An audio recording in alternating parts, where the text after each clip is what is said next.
दोस्तों स्वागत है सभी का exam with MS YouTube channel पर। वार्षिक परीक्षा के सारे पेपर चैनल पर आ रहे हैं तो चैनल को सब्सक्राइब जरूर कर लेना और बेल आइकन को भी प्रेस कर देना। हिंदी कक्षा 9 वार्षिक परीक्षा 2023 का दोस्तों बिल्कुल लेटेस्ट पेपर 70 नंबर का पेपर होता है। आज की इस वीडियो में देखेंगे आपके कॉलेज में दोस्तों ए कोड का ये पेपर है। आपके कॉलेज में भी मिलता जुलता पेपर आ सकता है। यहाँ पर सारे के सारे क्वेश्चन इंपॉर्टेंट हैं। पहले निर्देश पढ़ लेते हैं। यहाँ पर निर्देश पढ़ेंगे सबसे पहले तो क्लास 9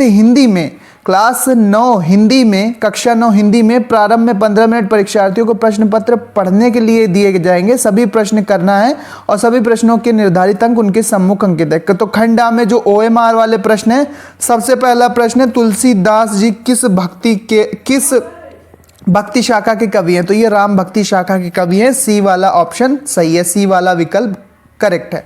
इसके बाद जागरण पत्रिका का संपादक कौन है? तो जागरण पत्रिका के संपादक प्रेमचंद थे। ठीक है, प्रेमचंद थे। इसके बाद मंत्र पाठ के लेखक कौन है? तो मंत्र पाठ वो सांप वाला पाठ, डॉक्टर चड्डा वाला पाठ आपने पढ़ा होगा, तो इसके भी लेखक प्रेमचंद हैं। ये एक अच्छी सी कहानी है। इसके बाद भक्ति धारा को कितने भागों में बांटा गया है? तो भक्ति धारा को 2 भागों में बांटा गया है, एक राम भक्ति धारा और कृष्ण भक्ति धारा। ठीक है, तो 2 भागों में बांटा गया है। नेक्स्ट प्रश्न है यहाँ पर अमर का विलोम शब्द क्या होगा? दोस्तों अजर भी होगा, मृत्यु भी होगा, मरने वाला भी होगा, तो डी वाला करेक्ट ऑप्शन हो जाएगा ये सभी, यानी कि घा वाला ऑप्शन सही है। OMR में तो ABCD दिया होता है, तो यहाँ पर घा को हम इसीलिए डी बोल रहे हैं। पुष्प का पर्यायवाची क्या है? तो पुष्प का पर्यायवाची कुसुम हो जाएगा। इसके बाद अमृत का पर्यायवाची क्या है? तो सुधा जो होता है वो अमृत का पर्यायवाची होता है। ए वाला करेक्ट है, ए वाला ऑप्शन सही है। अमर का विलोम शब्द क्या है? तो अमर का विलोम शब्द फिर पूछ दिया गया है, तो मृत्यु होता है। ठीक है, अजर होता है।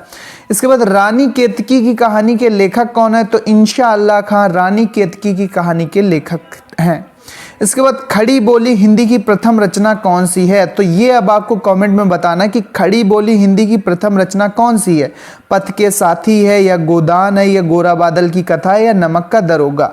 खड़ी बोली हिंदी की प्रथम रचना, जरा इसको कमेंट बॉक्स में जरूर बताना। चलते हैं नेक्स्ट पेज पे और देखते हैं कि कौन से प्रश्न वहां पर पूछे गए हैं। दोस्तों चैनल को जरूर सब्सक्राइब कर लेना, बाकी सब्जेक्ट के भी पेपर जल्द ही अपलोड होने वाले हैं। प्रेमचंद का जन्म कब हुआ था? प्रश्न नंबर 11, तो ये हुआ था 1880 में, ये वाला ऑप्शन सही है, गा वाला। इसके बाद साखी सबद रमैनी किसकी रचनाएं हैं? तो ये है कबीरदास की, घा वाला ऑप्शन सही है। इसके बाद हिंदी का प्रथम उपन्यास कौन सा है? तो परीक्षा गुरु हिंदी का प्रथम उपन्यास है, परीक्षा गुरु, ए ऑप्शन सही है। इसके बाद करुण रस का स्थायी भाव क्या है? तो करुण रस का स्थायी भाव शोक होता है, ए वाला ऑप्शन सही है। श्रृंगार रस का रति होता है, शांत रस का शांत होता है, और भक्ति होता है। दोस्तों भक्ति किसका स्थायी भाव होता है वो आपको बताना है, कौन से रस का स्थायी भाव भक्ति होता है। इसके बाद चौपाई छंद के चारों चरणों में कितनी मात्राएं होती? तो चौपाई के चारों चरणों में दोस्तों 16 मात्राएं होती हैं, ये वाला ऑप्शन सही है। कनक कनक तेसो गुनी में कौन सा अलंकार है? तो इसमें यमक अलंकार होगा, ये वाला सी वाला ऑप्शन करेक्ट है। कौन सी वर्तनी शुद्ध है, यानी कि कौन सी स्पेलिंग शुद्ध है? तो मनुष्य तो नहीं होता, मनुष्य भी नहीं होता, मानुत भी नहीं होता, मनुष्य इस तरह से लिखते हैं, तो ये वाला डी वाला ऑप्शन सही है। इसके बाद कपूत का तत्सम रूप क्या होगा? तो कुपुत्र यानी बुरा पुत्र, उसको कपूत कहते हैं तद्भव रूप में। अगला प्रश्न है अनुराग का विलोम शब्द क्या होगा? तो अनुराग का हो जाएगा विराग। और लास्ट प्रश्न है राजा का पर्यायवाची शब्द क्या है? तो भूपति राजा का पर्यायवाची शब्द है। भूपति माने भी राजा होता है, किंग, और राजा माने तो राजा होता है। ये खंड बा दोस्तों यहाँ पर निम्नलिखित गद्यांशों में से किसी एक से संबंधित प्रश्नों के उत्तर दीजिए। तो पहला गद्यांश क्या है? अरे दोपहर भी हो तो मैं न जाता, सवारी दरवाजे पर लेने आती तो भी न जाता, भूल नहीं गया पन्ना की सूरत आज भी आंखों में फिर रही है, इसी निर्दयी ने उसे एक नज़र देखा तक नहीं, क्या मैं न जानता था कि वह न बचेगा? खूब जानता था, चड्ढा भगवान नहीं थे, उनकी एक निगाह देख लेने से अमृत बरस जाता, जो उनकी एक निगाह देख लेने से अमृत। तो ये मंत्र पाठ का है। गद्यांश के पाठ के लेखक और पाठ का नाम लिखो, पाठ एवं लेखक का नाम। तो मंत्र नामक पाठ है जो कि प्रेमचंद्र जिसके लेखक है। तो संदर्भ यहाँ पर क्लियर हो गया। पन्ना कौन था दोस्तों? पन्ना जो यहाँ पर देख सकते हैं आप कि पन्ना जो उनका पुत्र था जिसको सांप ने काट लिया था, वो पन्ना था। जो ये किसान था उसका पुत्र था। किसान चड्ढा को निर्दयी क्यों कह रहा है? क्योंकि वो जब गोल्फ खेलने जा रहे थे तो उसने सांप उसके पुत्र पन्ना को जब सांप ने काटा था तो डॉक्टर चड्ढा ने बिल्कुल भी समय नहीं दिया और वो खेलने चले गए, लेकिन उसके पुत्र को नहीं देखा, इसीलिए किसान चड्ढा को निर्दयी कह रहा है। तीनों आपके जो प्रश्न है वो इस तरह से होंगे। नेक्स्ट पेज पे चलते हैं। तो अगर ये गद्यांश आपको समझ में आ गया तो अच्छी बात है, नहीं तो एक गद्यांश और दिया है। अगला गद्यांश इस रूप में, किसी लकीर को मिटाए बिना छोटी बना देने का उपाय है बड़ी लकीर खींच देना। क्षुद्र अहमिकाओं और अर्थहीन संकीर्णताओं की क्षुद्रता सिद्ध करने के लिए तर्क और शास्त्रार्थ का मार्ग कदाचित ठीक नहीं, सही उपाय है बड़े सत्य को प्रत्यक्ष कर देना। गुरु नानक ने यही किया। अब यहाँ पे वही करना है, पाठ का नाम और लेखक का नाम, किसी लकीर को कैसे छोटा बनाया जा सकता है और गुरु नानक ने क्या किया। तो ये दो प्रश्न तो यहीं इसी पैसे से निकल आएंगे। और गद्यांश का जो संदर्भ है यानी कि पाठ का नाम और लेखक का नाम, ये आपको पता होना चाहिए। अब देखते हैं, यही काव्यांश में होगा कि दो कविता का दे दी जाएंगी और उससे संबंधित प्रश्नों के उत्तर देना। किसी एक काव्यांश का उत्तर देना है, ठीक है। तो पहला काव्यांश क्या है?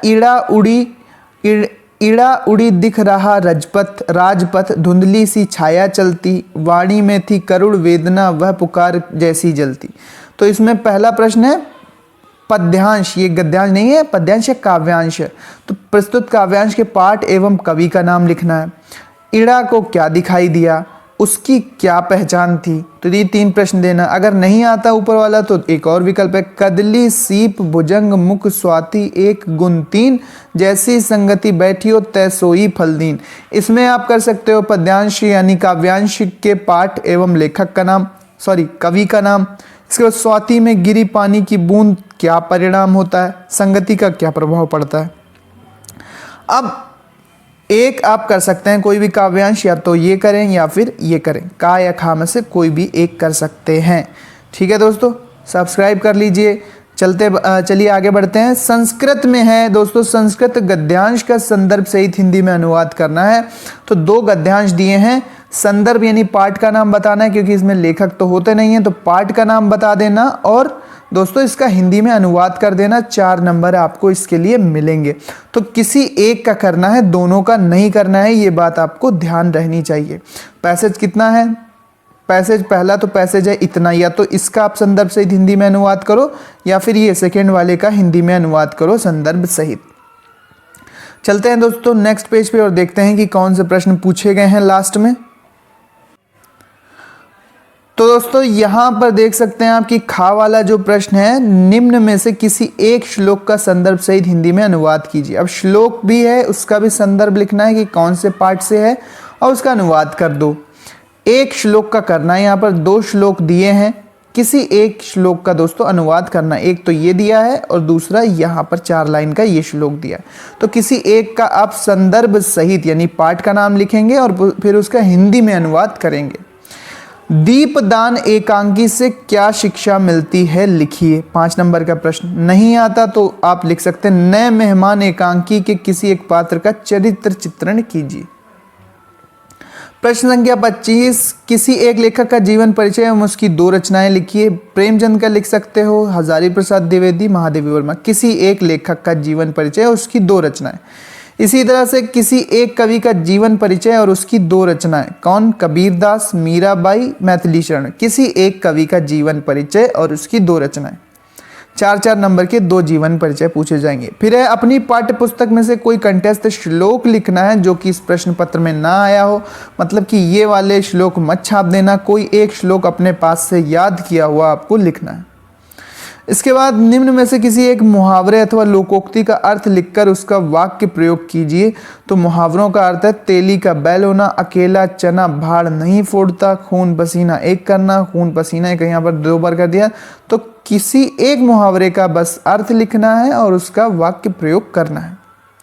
इसके बाद निम्न में से किन्हीं दो वाक्यों का संस्कृत में अनुवाद करना है। वह राम से बड़ा है, शीला मेरी बहन है, सुरेश अब विद्यालय जाता है, वह कल घर गया। दो का संस्कृत में अनुवाद करना है। प्रश्न संख्या 30 है, अपने प्रधानाचार्य को एक पत्र लिखिए जिसमें विद्यालय में वाद विवाद प्रतियोगिता का निवेदन किया गया हो। ठीक है, प्रिंसिपल को आपको एक एप्लीकेशन लिखना है कि वाद विवाद प्रतियोगिता कराई जाए। ठीक है, ऑर्डर नहीं, ये प्रार्थना पत्र है। इसके बाद अगर नहीं आता तो अपनी दयनीय स्थिति होने के कारण प्रधानाचार्य को शुल्क मुक्ति यानी कि फीस माफ का प्रार्थना पत्र लिखिए। ये भी 5 नंबर का होगा। तो दोस्तों निबंध यहाँ पर मुझे नहीं दिखा, तो निबंध नहीं पूछा गया है इस पेपर में। दोस्तों एक इम्पॉर्टेंट बात मैं आपको बताऊंगा कि इससे मिलता जुलता पेपर आएगा, आपका आ सकता है। ये सारे क्वेश्चन इंपॉर्टेंट हैं, लेकिन इसको एक मॉडल पेपर की तरह ट्रीट करना, मॉडल पेपर की तरह सॉल्व करना, बिल्कुल ये मत मानना कि 100% यही पेपर आ जाएगा। दोस्तों इसका PDF टेलीग्राम चैनल पर मिल जाएगा। टेलीग्राम चैनल का लिंक डिस्क्रिप्शन में है, जाकर उसको ज्वाइन कर लो। तो दोस्तों सारे प्रश्न इंपॉर्टेंट है, लेटेस्ट पेपर है, ये सॉल्व करके ज़रूर जाना। और हो सकता है कि दोस्तों बिल्कुल सेम भी पेपर आपका आ जाए। ठीक है, और ये भी हो सकता है कि ना आए। तो इसमें बस ये समझना आप कि एक मॉडल पेपर है जो कि मुझे सॉल्व करके अपनी तैयारी को अच्छा बनाना है। थैंक्स फॉर वॉचिंग दोस्तों। टेलीग्राम पर ये आपको पूरा पेपर मिल जाएगा। मिलते हैं अपने नेक्स्ट वीडियो में। पढ़ते रहिए, आगे बढ़ते रहिए, आपके लिए इसी तरह के इंपॉर्टेंट वीडियोस लाता रहूँगा। Guys welcome to exams with MS YouTube channel. Annual examination 2023 English class 9th का मॉडल पेपर आज की इस वीडियो में देखने वाले हैं। कोड इसका A है दोस्तों। मैक्सिमम मार्क्स 70 हैं। 70 नंबर का पेपर होता है। 3 घंटे 15 मिनट में आपको करना पड़ेगा। ठीक है, ये इसका टाइम होता है। यहाँ पर पहले इंस्ट्रक्शंस पढ़ लेते हैं। Class 9th English, the first 15 minutes are allotted only for the reading of the question paper. Reading the question paper. The question paper is divided into 2 sections. 2 sections में बटा हुआ है। Sections A contain multiple choice question. जो पहला section है उसमें बहुविकल्पीय प्रश्न है। Candidates have to choose the correct option and write the answer in the answer script. जो OMR शीट मिलती है उसमें दोस्तों इसका आंसर लिखना पड़ेगा। दूसरा है section B contains descriptive answer type question. जो दूसरा सेक्शन है उसमें लिखने वाले प्रश्न है। क्वेश्चंस आर कंपलसरी, सभी प्रश्न अनिवार्य हैं। All questions are compulsory, marks are indicated against the questions. जो नंबर हैं, जितने नंबर का जो प्रश्न है उसके आगे लिखा हुआ है। तो दोस्तों ये मैं आपको एक बात बताना चाहता हूँ कि जो एनुअल एग्जामिनेशन है वो चल रहे हैं क्लास 9th के, तो वहाँ पर दोस्तों ये आपके 100% काम करेगा। ये पेपर आने की आपके कॉलेज में पूरी संभावना है। कोड इसका A है आपका, इसको देख लेना। ठीक है, तो यहाँ पर सेक्शन A स्टार्ट करते हैं।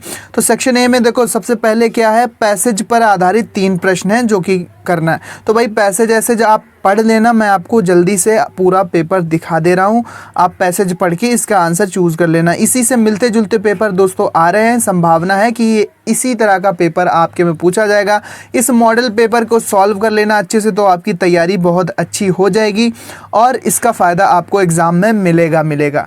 ठीक है, 100% श्योरिटी नहीं कहा जा सकता कि ये ही आपके पेपर में आ जाएगा।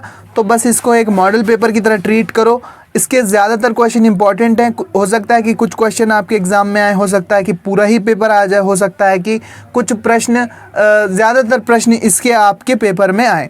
ठीक है, लेकिन 100% कोई नहीं कह सकता ना कि यही आएगा। यही आप पूछते हो कमेंट्स में कि क्या यही आएगा, आ सकता है, लेकिन इसको आप एक मॉडल पेपर की तरह ट्रीट करो। अपनी तैयारी अच्छा करने के लिए इसको सॉल्व करके जाओ, तो इसका फ़ायदा आपको मिलेगा। तो 3 प्रश्न आपको पैसेज पढ़कर यहाँ पर देने हैं। पैसेज ऊपर था जैसा कि मैंने आपको दिखाया। ठीक है, चैनल को सब्सक्राइब कर लेना। बाकी भी वीडियोस बहुत ही जल्द आने वाले हैं। यूट्यूब पर हम मिलते हैं @exams_with-MS। ठीक है, तो इसको सब्सक्राइब करके ज़रूर रखना और बेल आइकन भी प्रेस कर देना ताकि नोटिफिकेशन ना मिस हो। चलो चलते हैं नेक्स्ट पेज पर और देखते हैं वहाँ पर कौन से प्रश्न पूछे गए। अब क्वेश्चन नंबर 4 से 8 तक, क्वेश्चन नंबर 4 से 8 तक क्या है कि आपको 1 वर्ड सेलेक्ट करना है। फिलिंग द ब्लैंक्स में 1 वर्ड सेलेक्ट करना है। You look dull and bold. तो यहाँ पर आपको जो भी यहाँ पर आपको सही लगे वो ऑप्शन सेलेक्ट करके लिखना है। मैंने यहाँ पर अभी इसको सॉल्व नहीं किया है ढंग से, तो इसको क्योंकि जल्दी कह रहे हैं आपकी, जल्दी प्रोवाइड कराओ। ठीक है, तो इसको आप जल्दी से सॉल्व कर लेना। अगर आप कहोगे कि सॉल्व करके दो, थोड़ा टाइम दोगे, तो मैं सॉल्व करके भी दूंगा। Learn this poem from heart, हाँ हो सकता है, फ्रॉम लग सकता है यहाँ पर, ठीक है। Rose red in the garden my beautiful, हाँ ये यहाँ पर देखो वर्ड्स दिए हुए हैं, रोज़ दिया, red in garden my beautiful are, तो इसको सही करके आप जब करोगे तो यहाँ पर आप इस तरह से लिख सकते हो, red roses in my garden are the beautiful, ये भी गलत लग रहा है। यहाँ पर ये देखो, in my garden red roses are the beautiful, the red roses in my garden are beautiful, fourth वाला जो है वो बिल्कुल ठीक मुझे लग रहा है, तो इसका ये वाला सही ऑप्शन होना चाहिए। इसके बाद Delhi is the capital of India, the लगेगा, ये वाला ऑप्शन सही है। कंप्लीट द स्पेलिंग, ठीक है, तो डबल सी भर दोगे तो यहाँ पर एक्सीडेंटल हो जाएगा, ठीक है, एक्सीडेंटल मतलब दुर्घटनाग्रस्त, एक्सीडेंटल, ठीक है, यहाँ पर ये वाला डबल सी भर दिया जाएगा। नेक्स्ट है हमारे पास, read the passage given below and answer the question 9 and 10, फिर पैसेज है, ढंग से इसको पढ़ लेना पैसेज को। अब यहाँ पे पढ़ ही लेते हैं इसको, चलो पढ़ ही लेते हैं इसको पूरा अच्छे से।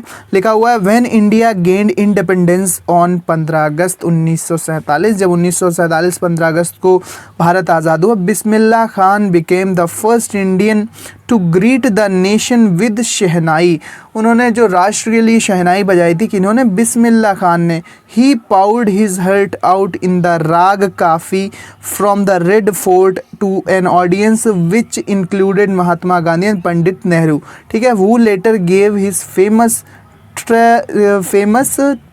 क्या है, tryst with destiny speech, tryst with destiny speech दी थी महात्मा गांधी ने लाल किले पर, वहीं पर इन्होंने शहनाई से एक प्रस्तुति दी थी, उसी के बारे में अब ये दो क्वेश्चन होंगे। लिखा हुआ है, on 15 August 1947, 15 August 1947 Bismillah Khan was the first Indian who played the shehnai from, कहाँ से बजाई, रेड फोर्ट के सामने बजाई ना, तो पहला वाला ऑप्शन सही है, ठीक है। दूसरा क्वेश्चन देख लेते हैं, the event when Bismillah Khan greeted, जब उन्होंने शहनाई बजाई, the entire nation on with his shehnai for the first time was historic as it was the day when, कौन सा दिन था दोस्तों, तो यहाँ पर सही option, Bismillah played shehnai for the first time India gain independence from British rule, तो भाई 15 अगस्त को हुआ है, तो ये वाला सही ऑप्शन होना चाहिए, सेकंड वाला, ब्रिटिशर से आज़ादी हमको मिली थी, तो ये वाला सही ऑप्शन होना चाहिए, ठीक है।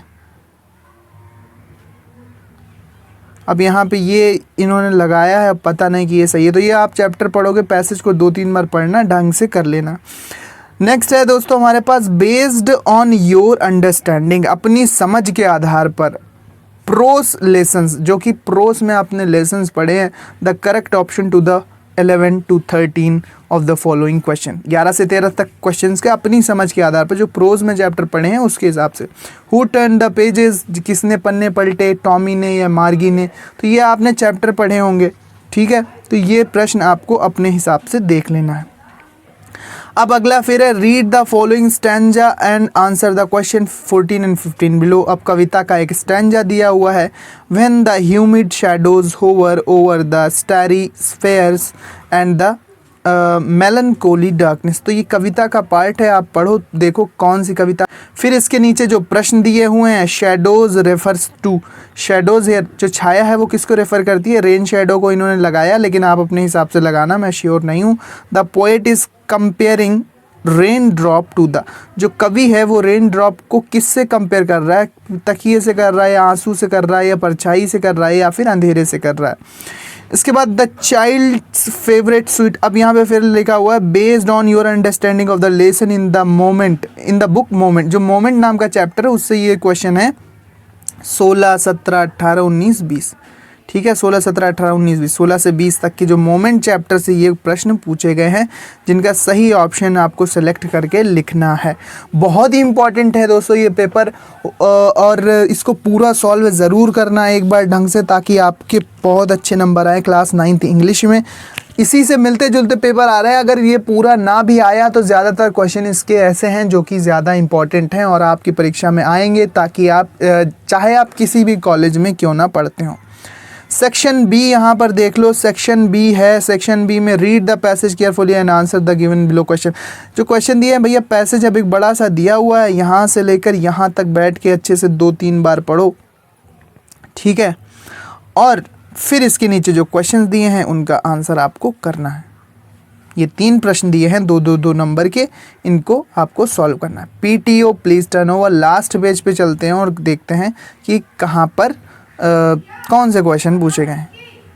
तो लास्ट पेज पे ये 3 क्वेश्चन पिछले पैसेज तक पूछे गए हैं। फिर प्रश्न number 22, question number 22, answer any one of the following. 2 question दिए हैं, किसी एक का आंसर आपको देना है। Write an application to the principal of your school requesting him to grant a character certificate, चरित्र प्रमाण पत्र के लिए प्रार्थना पत्र इंग्लिश में लिखना है, 4 नंबर का। नहीं आता तो write a letter to Penguin Books India Private Limited ordering some books.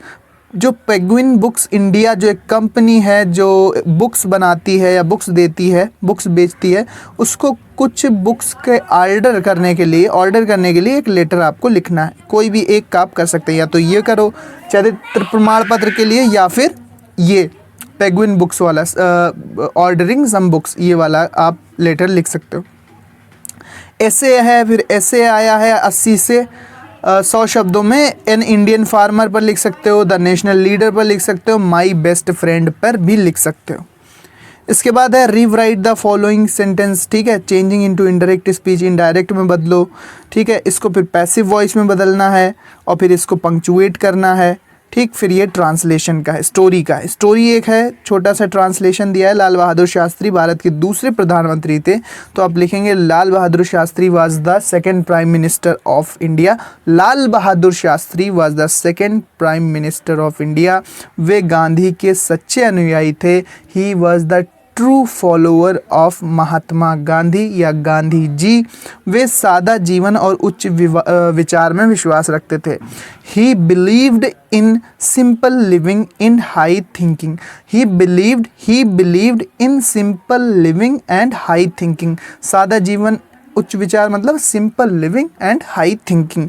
वे शांति प्रिय थे। He was very calm. वे सही अर्थों में सच्चे देशभक्त थे। वे सही अर्थों में सच्चे देशभक्त थे। तो इसका सेंटेंस आप मिलता जुलता बना सकते हैं। He was a true patriot. Actually he was the true patriot, ठीक है। वे एक साधारण अध्यापक के पुत्र थे। He was the son of a simple and he was the son of simple teacher. तो ये ट्रांसलेशन आप करोगे 5 नंबर का। यहाँ पर ऊपर देखो प्रश्न, एक इनडायरेक्ट करने का था, एक पैसिव वॉइस का था, एक पंक्चुएट करने का था, यानी कि वाक्य को शुद्ध करने को था। इधर उधर करना पड़ता है, शुद्ध हो जाता है।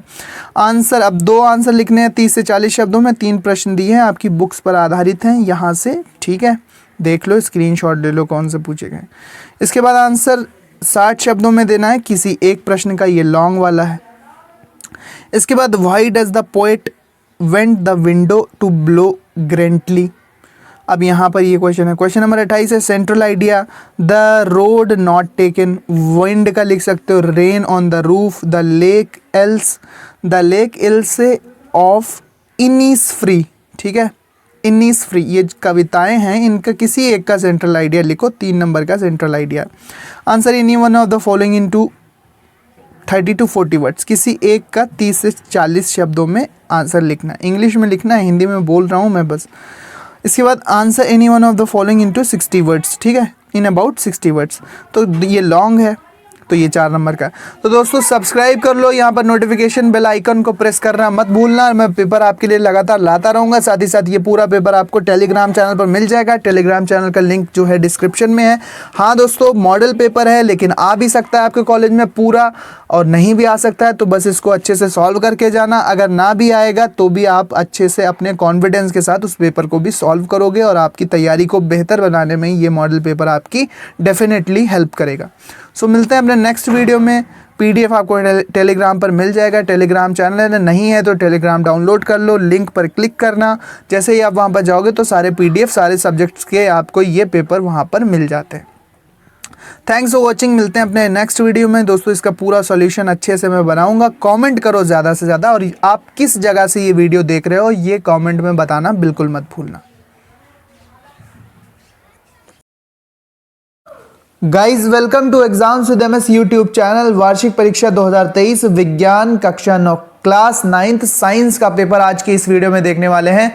एनुअल एग्जाम चल रहे हैं, वार्षिक परीक्षाएं चल रही हैं, तो उसमें ये पेपर आ सकता है। सारे क्वेश्चन इंपॉर्टेंट है इस मॉडल पेपर में, तो इसको देख लीजिए और फिर चलो शुरू करते हैं आज का ये वीडियो। 3 घंटे 15 मिनट में ये पेपर होगा और 70 नंबर का पेपर है, कोड ए है इसका। सबसे पहले यहाँ पर देख सकते हैं कि 15 मिनट प्रश्न पत्र पढ़ने के लिए हैं। इसके बाद खंड आ में बहुविकल्पीय प्रश्न है जिनके 4 विकल्प दिए गए हैं। सही विकल्प चुनकर अपनी उत्तर पुस्तिका में लिखना है। प्रत्येक खंड 3 उपखंडों का, खा और गा में विभाजित है। सभी प्रश्न अनिवार्य हैं। सभी के निर्धारित अंक प्रश्नों के सम्मुख अंकित हैं। बहुविकल्पीय प्रश्न उपखंड का भौतिक विज्ञान फिजिक्स के सबसे पहले आएंगे प्रश्न बहुविकल्पी, जो कि OMR शीट पर भरना होगा। तो यहाँ पर सबसे पहला प्रश्न आप देख सकते हैं। सबसे पहला जो प्रश्न है, वेग अथवा चाल का मात्रक क्या है? तो वेग अथवा चाल का मात्रक होता है मीटर पर सेकंड। बी वाला ऑप्शन सही है। वेग अथवा चाल का जो मात्रक होता है वो मीटर पर सेकंड होता है, तो बी वाला ऑप्शन सही है। दूसरा है क्वेश्चन, MKS पद्धति में त्वरण का मात्रक है। तो MKS पद्धति में त्वरण का मात्रक मीटर पर सेकंड स्क्वायर होता है। ऑप्शन नंबर सी सही है। इसके बाद अगला क्वेश्चन है, यदि 2 राशियों के बीच ग्राफ एक सरल रेखा हो तो दोनों राशियां समानुपाती होती हैं। अगर 2 राशियों के बीच का ग्राफ एक सरल रेखा हो तो राशियां समानुपाती होती हैं, मतलब एक राशि का मान बढ़ाने पर दूसरी राशि का भी मान बढ़ जाएगा। इसे कहते हैं समानुपाती संबंध। अगला प्रश्न है, यदि कोई यात्री गतिमान रेलगाड़ी में एक सिक्का उछालता है जो उसके पीछे गिरता है, इसका यह अर्थ है कि रेलगाड़ी की गति। अब ये आप दिमाग से बताना अपने दोस्तों, अपनी आपको बुद्धि लगानी है कि गाड़ी त्वरित है, एक समान है, अवमंदित है या वृत्ताकार पथ पर अनुदिश है। इसको दोस्तों फिजिक्स का बहुत अच्छा क्वेश्चन है, इसको कमेंट बॉक्स में जरूर बताना। देखते हैं कितने लोग बता पाते हैं इस प्रश्न को। नेक्स्ट पेज पे चलते हैं। यहाँ पर लिखा हुआ है PTO प्लीज टर्न ओवर। चलो नेक्स्ट पेज पे देखते हैं। यहाँ पर है, वस्तु के जड़त्व की माप क्या है? तो वस्तु के जड़त्व की माप बल होती है। अगला है, वायुमंडल पृथ्वी से जकड़ा हुआ है। वायुमंडल पृथ्वी से जकड़ा हुआ है किसके द्वारा?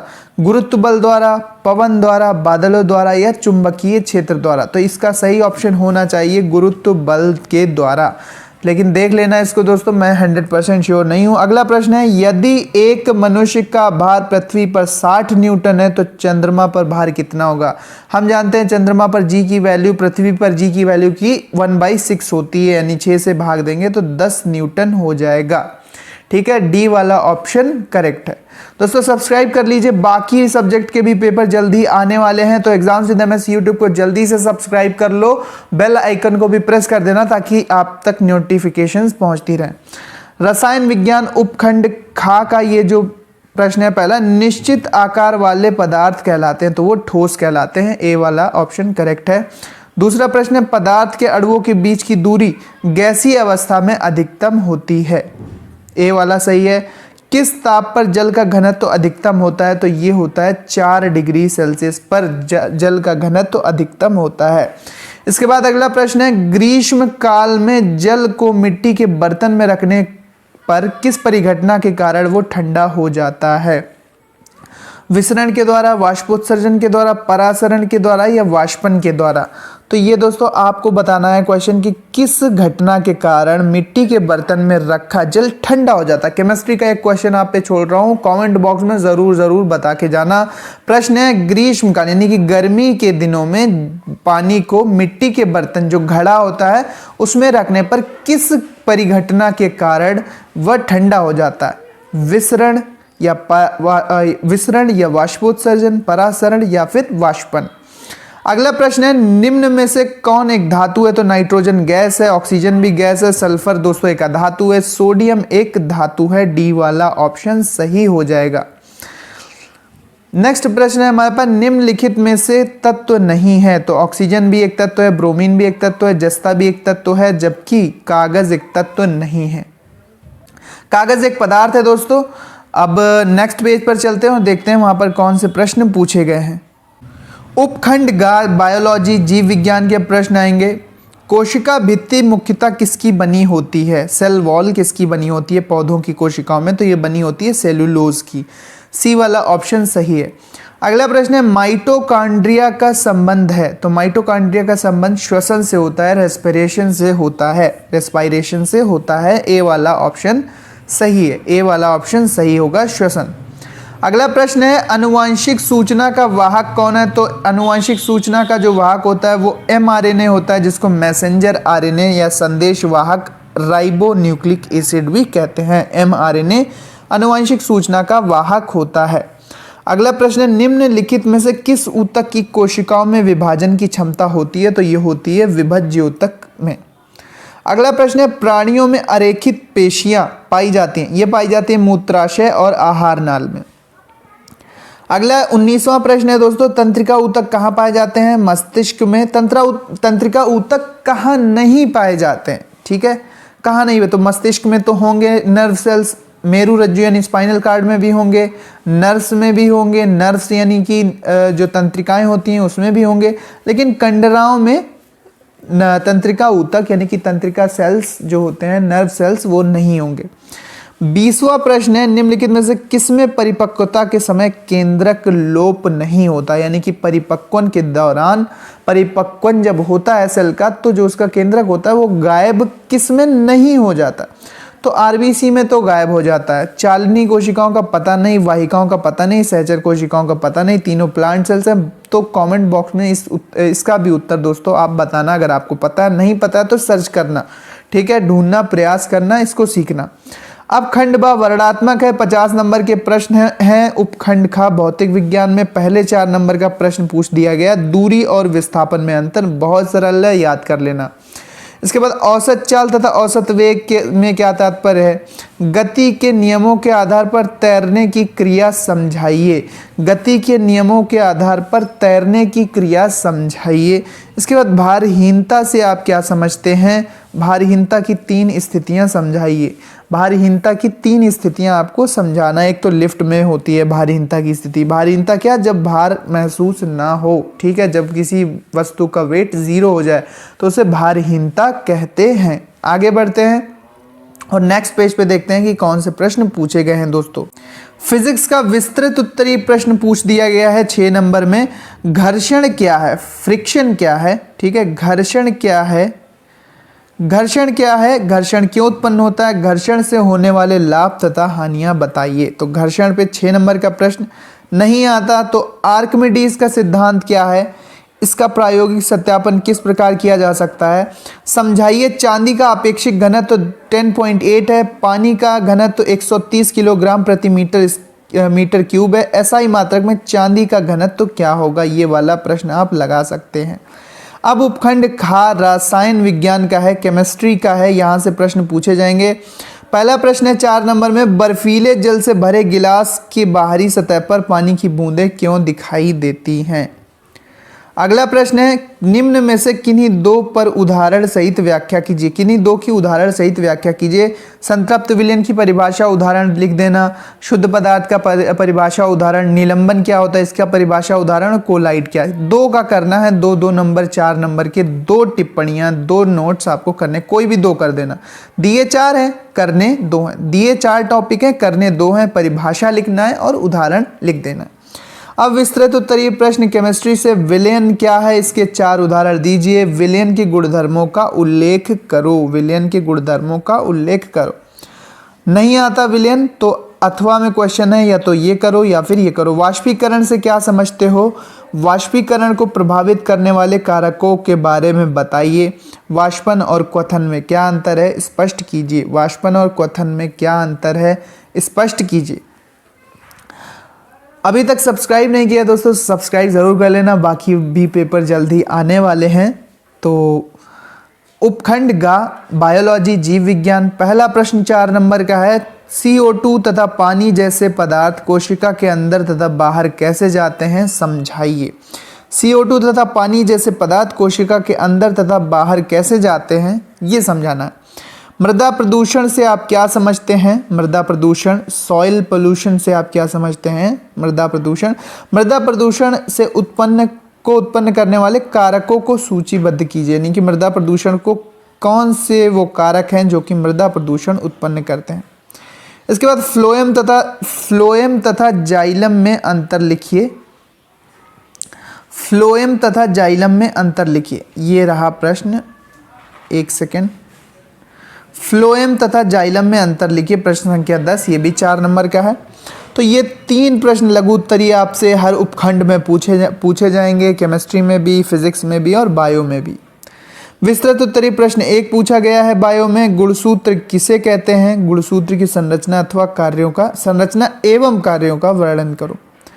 गुणसूत्र किसे कहते हैं? गुणसूत्र की संरचना एवं कार्यों का वर्णन करो। 6 नंबर का प्रश्न नहीं आता है तो ऊतक किसे कहते हैं? सरल स्थायी पादप ऊतकों, सरल स्थायी पादप ऊतकों की संरचना तथा कार्यों का संक्षिप्त वर्णन कीजिए। सरल स्थायी पादप ऊतकों की संरचना तथा कार्यों का संक्षिप्त वर्णन कीजिए। तो ये पूरा पेपर था क्लास 9th साइंस का। दोस्तों इसका पीडीएफ आपको टेलीग्राम चैनल पर मिल जाएगा। एक और इम्पॉर्टेंट बात कि ये मॉडल पेपर की तरह इसको दोस्तों ट्रीट करना। ये पेपर आपके कॉलेज में आ भी सकता है और नहीं भी आ सकता है। हो सकता है कि इसके कुछ प्रश्न आपके विद्यालय में पूछे जाएं, हो सकता है इसके ज़्यादातर प्रश्न आपके पेपर में आ जाएं, और ये भी हो सकता है कि ये पूरा पेपर भी आपके कॉलेज में आ जाए। लेकिन है ये मॉडल पेपर, इसको सॉल्व करके जाना तो आपकी तैयारी बेहतर हो जाएगी। बस ये मत समझना कि पेपर यही आ जाए तो मेरा काम हो जाए, बस इतना ही पढ़ना पड़े, ऐसा नहीं है। बस इससे आप अपनी प्रैक्टिस कर सकते हो और अपनी तैयारी को अच्छा बना सकते हो। उम्मीद करते हैं वीडियो पसंद आया होगा। टेलीग्राम का लिंक डिस्क्रिप्शन में है, जाओ वहाँ पर ज्वाइन कर लेना। ये सारे पेपर आपको मिल रहे हैं वहाँ पर, ये सारे पेपर आपको टेलीग्राम चैनल पर मिल जाएंगे। लिंक डिस्क्रिप्शन में है, जाओ जल्दी से और टेलीग्राम को ज्वाइन करो। Thanks for watching and listening मी। दोस्तों यूट्यूब पर मिलते हैं हम @exams_with_ms यूट्यूब चैनल, ये रहा यूज़र नेम।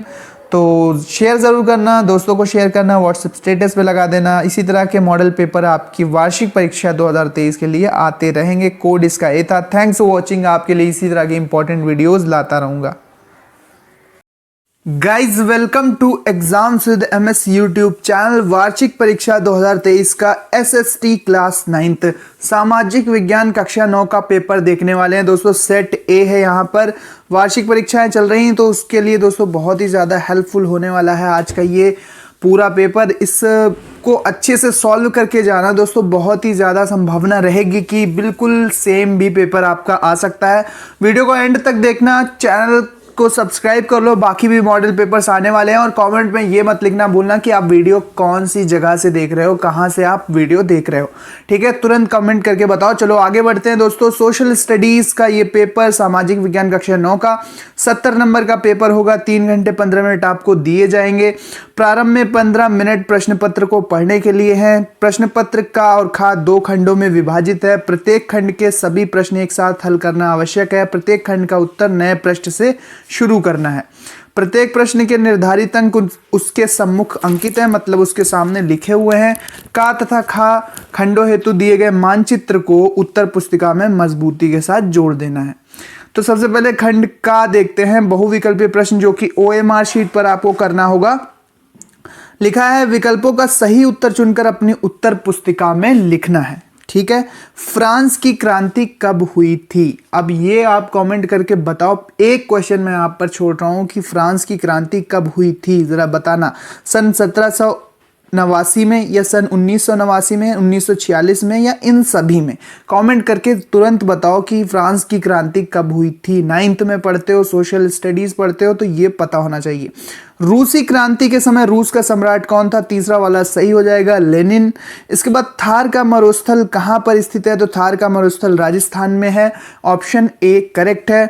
इसके बाद भारत के रक्षा बलों का सुप्रीम कमांडर कौन होता है? तो भारत के रक्षा बलों का सुप्रीम कमांडर राष्ट्रपति होता है। खा वाला यानी कि B वाला ऑप्शन सही है। ABCD करके OMR में कॉलम आते हैं तो B ये हो गया, ठीक है? ABCD, यहाँ पर काखा गाघा दिए हैं लेकिन आप ABCD के हिसाब से समझ लेना, ठीक है? तो यहाँ पर B वाला ऑप्शन करेक्ट है। चलो आगे बढ़ते हैं और देखते हैं कि कौन से प्रश्न दोस्तों पूछे गए हैं SST क्लास 9th के पेपर में। नेक्स्ट पेज पे चलते हैं। नेक्स्ट क्वेश्चन है कि भारतीय संविधान कब अस्तित्व में आया, यानी कि भारतीय संविधान, इंडियन कॉन्स्टिट्यूशन कब बना था या कब लागू हुआ था? बना तो कभी भी हो, लागू कब हुआ था? तो ये होता है 26 जनवरी 1950 को। पहला वाला ऑप्शन करेक्ट है, 26 जनवरी 1950 वाला, ये वाला ऑप्शन करेक्ट है। इसके बाद दक्षिण अफ्रीका में किन लोगों के साथ भेदभाव किया जाता था? तो दक्षिण अफ्रीका में काले लोगों के साथ भेदभाव किया जाता था, तो ये बी वाला विकल्प सही है। इसके बाद चलते हैं दोस्तों अति लघु उत्तरीय प्रश्न जो कि 2-2 नंबर के हैं। तो यहाँ पर देख सकते हैं आप, लुई 16वां फ्रांस की राजगद्दी पर कब बैठा? सन लिखना है, ठीक है। रूसो द्वारा लिखित पुस्तक का नाम बताइए। रूसो द्वारा लिखित पुस्तक का नाम बताइए, ये भी 2 नंबर का है। इसके बाद वयस्क मताधिकार से क्या अभिप्राय है? तो वयस्क का मतलब होता है एडल्ट, यानी कि 18 वर्ष से ऊपर की आयु का जो भी मनुष्य होगा वो वयस्क कहलाएगा। भारत में मताधिकार यानी कि 18 वर्ष के बाद उसको वोट देने का अधिकार मिल जाता है, तो उसी को वयस्क मताधिकार, यानी मताधिकार का मतलब वोट देने का अधिकार मिल जाता है। अब लघु उत्तरीय प्रश्न क्या होते हैं कि थोड़े बड़े प्रश्न जो कि 3 नंबर जिनका वेट रहेगा, 3 नंबर के प्रश्न हैं। तो यहाँ पर पहला प्रश्न देखो, लेनिन की प्रमुख मांगे कौन सी थी? लेनिन की प्रमुख मांगे कौन सी थी? नहीं आता ये वाला। तो रूस के इतिहास में कौन सी घटना खूनी रविवार के नाम से जानी जाती है? रूस के इतिहास में कौन सी घटना खूनी रविवार के नाम से जानी जाती है? अब नेक्स्ट क्वेश्चन है कि जनता लोकतांत्रिक, यहाँ पर क्वेश्चन है जनता लोकतांत्रिक सरकार क्यों चाहती है? जनता लोकतांत्रिक सरकार क्यों चाहती है, ये प्रश्न है 3 नंबर में। नहीं आता तो लोकतंत्र के प्रकार बताइए, भारत में किस प्रकार के लोकतंत्र की व्यवस्था है? अब दीर्घ उत्तरीय प्रश्न जो कि 6 नंबर के हैं, भारतीय न्यायपालिका दुनिया की सबसे अधिक प्रभावशाली न्यायपालिकाओं में से एक है, स्पष्ट कीजिए। बड़ा क्वेश्चन है, 2-2.5 पेज में अच्छे से लिखना। नहीं आता ये वाला, तो एक ऑप्शन है घुमंतु चरवाहा समुदायों की प्रमुख विशेषताएं बताइए।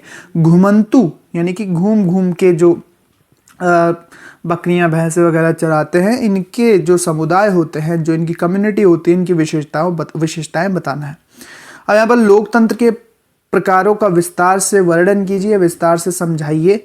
और अगला प्रश्न आपसे पूछा गया, अगर ये वाला नहीं आता है तो राष्ट्रपति की शक्तियों का वर्णन कीजिए। राष्ट्रपति के कार्य एवं शक्तियों का वर्णन करो, यानी कि राष्ट्रपति जो प्रेसिडेंट होते हैं उनके क्या क्या काम होते हैं और उनके पास कौन कौन से पावर होते हैं, ये आपको बताना है। दोस्तों YouTube पर हम मिलते हैं @exams_with_ms, ये यूज़र नेम है, इसको सर्च करो, शेयर करो, ठीक है। और सब्सक्राइब ज़रूर कर लो, बेल नोटिफिकेशन भी दाब लो ताकि आपसे नोटिफिकेशन मिस ना हो। मानचित्र संबंधी प्रश्न, जो मैप के प्रश्न हैं उसको देखते हैं।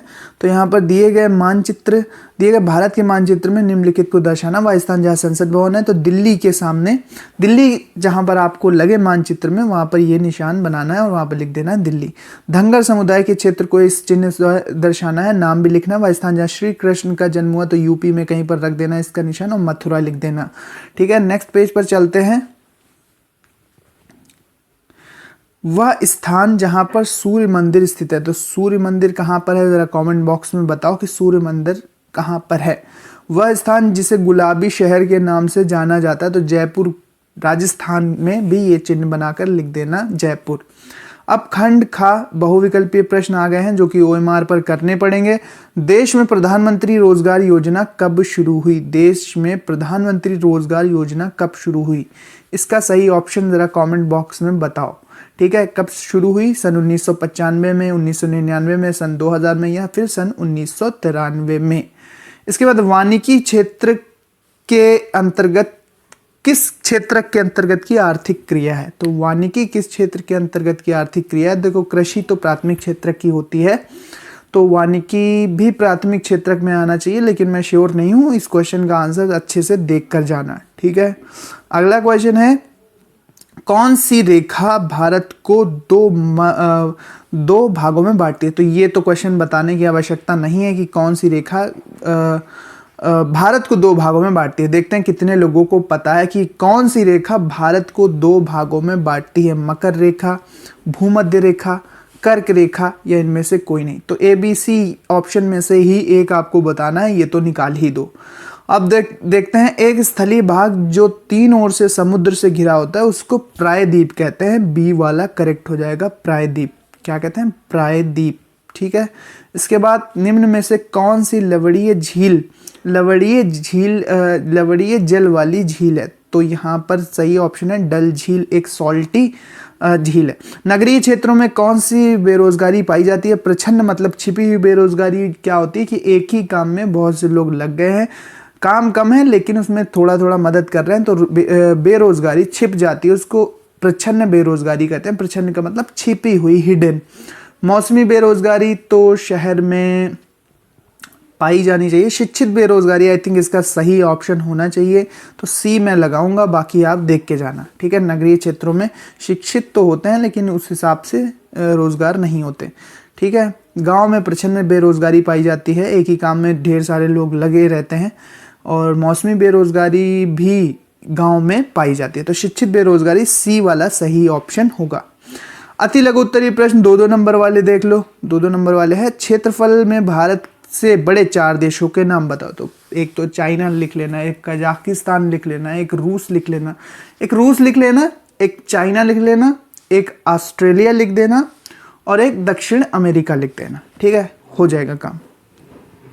इसके बाद दून किसे कहते हैं? दून किसे कहते हैं इसकी परिभाषा लिखनी है। बेरोजगारी शब्द से आप क्या समझते हैं? बेरोजगारी शब्द से आप क्या समझते हैं? नेक्स्ट पेज पर चलते हैं दोस्तों।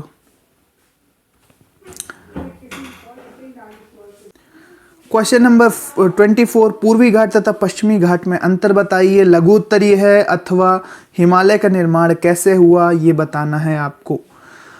भूगोल के प्रश्न हैं ये। इसके बाद मानव संसाधन भूमि और भौतिक पूंजी जैसे अन्य संसाधनों से कैसे भिन्न हैं, अथवा प्रच्छन्न और मौसमी बेरोजगारी में अंतर बताइए। जैसा कि मैंने बताया था, प्रच्छन्न मतलब छुपी हुई और मौसमी मतलब मौसम के हिसाब से कि मौसम में काम है और मौसम नहीं है किसी चीज़ का तो काम नहीं है। जैसे मकान बनने का सीज़न मान लेते हैं, बरसात है तो बरसात में मज़दूरों को काम मिलता है, लेकिन जाड़ों में या फिर सर्दियों और गर्मियों में उतना काम नहीं मिलता, तो इसको मौसमी बेरोजगारी कहेंगे। और प्रच्छन्न बेरोजगारी यानी कि एक चक्की लगाई जिसमें कि एक व्यक्ति की मासिक आय के बराबर पैसे मिलते हैं, लेकिन उसमें लगे 3 लोग हैं, तो यहाँ पर 2 लोग तो बस मदद करेंगे जबकि इनकम केवल एक व्यक्ति के बराबर है, तो इसको प्रच्छन्न बेरोजगारी कहेंगे। दीर्घ उत्तरीय प्रश्न, भारत में होने वाली मानसूनी वर्षा की विशेषता बताइए। 6 नंबर का प्रश्न है, मानसूनी वर्षा की विशेषता बताइए। इसके बाद है, किसी भी क्षेत्र की जलवायु को नियंत्रित करने वाले कारकों का वर्णन कीजिए। अगला क्वेश्चन है, नदियों और झीलों का आर्थिक महत्व बताइए। नदियों और झीलों का आर्थिक महत्व, अथवा गरीबों को खाद्य सुरक्षा देने के लिए सरकार ने क्या किया है। सरकार की ओर से शुरू की गई 2 योजनाओं के नाम बताइए। अब मानचित्र संबंधी प्रश्न है दोस्तों। कावेरी नदी को इस चिन्ह से दिखाना है। भारत का मानचित्र एक और मिलेगा जहां पर भूगोल का क्वेश्चन आपसे पूछे गए हैं 5। कावेरी नदी को इस चिन्ह से लिखना है, स्थान का नाम भी लिखना है। कान्हा राष्ट्रीय उद्यान को इससे लिखना है, ठीक है। मानस तो एमपी में, कान्हा है असम में, ठीक है। असम की तरफ आपको ये चिन्ह बनाना है, वहां पर लिख देना असम। बुलर झील को इस चिन्ह से दर्शाना है। चाय उत्पादक क्षेत्र को इस क्षेत्र से दर्शाना है, इस चिन्ह से दर्शाना है, और कर्क रेखा को इस चिन्ह द्वारा दर्शाना है। दोस्तों सब्सक्राइब कर लो। अब एक इंपॉर्टेंट बात कि ये पेपर आपके एग्जाम में बिल्कुल आ सकता है, लेकिन ऐसा नहीं है कि 100% ये ही पेपर आ जाएगा। तो इसको मॉडल पेपर की तरह सॉल्व कर लेना, क्योंकि सारे क्वेश्चन जो हैं वो इम्पॉर्टेंट हैं और आपके एग्जाम में आ सकते हैं। बट 100% तो कोई गारंटी नहीं लेगा ना कि ये ही आएगा। सेट इसका ए था, कोड ए था, हो सकता है कि पूरा आ जाए, हो सकता है कि कुछ क्वेश्चन आए, हो सकता है कि इसमें से ज़्यादातर क्वेश्चन आपके एग्जाम में पूछे जाएं। तो सब्सक्राइब कर लो। बाकी भी मॉडल पेपर जल्दी अपलोड होने वाले हैं। बेल आइकन को प्रेस ज़रूर कर देना, बेल आइकन को प्रेस करना और ऑल वाला ऑप्शन सेलेक्ट कर लेना ताकि नोटिफिकेशन मिस ना हो। मिलते हैं अपने नेक्स्ट वीडियो में। Thanks for watching. एक बार फिर देख लो, मैं स्क्रॉल करके दिखा देता हूँ आपको, सब स्क्रीनशॉट भी ले सकते हो। हाँ, टेलीग्राम चैनल पर इसका ये पूरे चारों आपको पिक्स मिल जाएंगे, पीडीएफ इसको कह लो या कुछ भी कह लो, तो इसको सॉल्व कर लेना। तो टेलीग्राम का लिंक डिस्क्रिप्शन में, वहाँ पर जाओ, लिंक पर क्लिक करोगे। टेलीग्राम नहीं है तो पहले डाउनलोड करो, और डाउनलोड करने के बाद जैसे ही आप डिस्क्रिप्शन में जाओगे तो वहाँ पर लिंक पर क्लिक करना है। टेलीग्राम पे आप सर्च भी कर सकते हो एग्जाम्स विद MS, और टेलीग्राम पे जैसे ही आप क्लिक करोगे तो आप टेलीग्राम चैनल पर पहुँच जाओगे। वहाँ पर ज्वाइन का बटन दबा देना ज्वाइन करने के बाद आपको वहाँ पर बाकी भी मॉडल पेपर मिलते रहेंगे और ये वाला मॉडल पेपर भी मिल जाएगा। जितने भी क्वेश्चन मैंने पूछे थे आपसे उनका कमेंट में आंसर ज़रूर लिखना। देखते हैं किसकी तैयारी कितनी अच्छी है और कहाँ से आप वीडियो देख रहे हैं ये लिखना बिल्कुल मत भूलना। Thanks for watching. आपके लिए इसी तरह के इंपॉर्टेंट वीडियोज़ लाता रहूँगा। दोस्तों आज के इस वीडियो में देखने वाले हैं जो कि सबसे ज़्यादा डिमांडिंग पेपर है, क्लास 9th मैथ का मॉडल पेपर देखेंगे। यूपी बोर्ड ने खुद जारी किया है, इसी तरह का पेपर आएगा। 3 घंटे 15 मिनट आपको मिलेंगे। मैं जल्दी से आपको पूरा पेपर दिखा देता हूं। यहाँ पर इसी तरह का बिल्कुल पेपर आ रहे हैं कॉलेज के वार्षिक परीक्षाओं में। 3 घंटे 15 मिनट 70 नंबर का पेपर है। सभी प्रश्न करना है।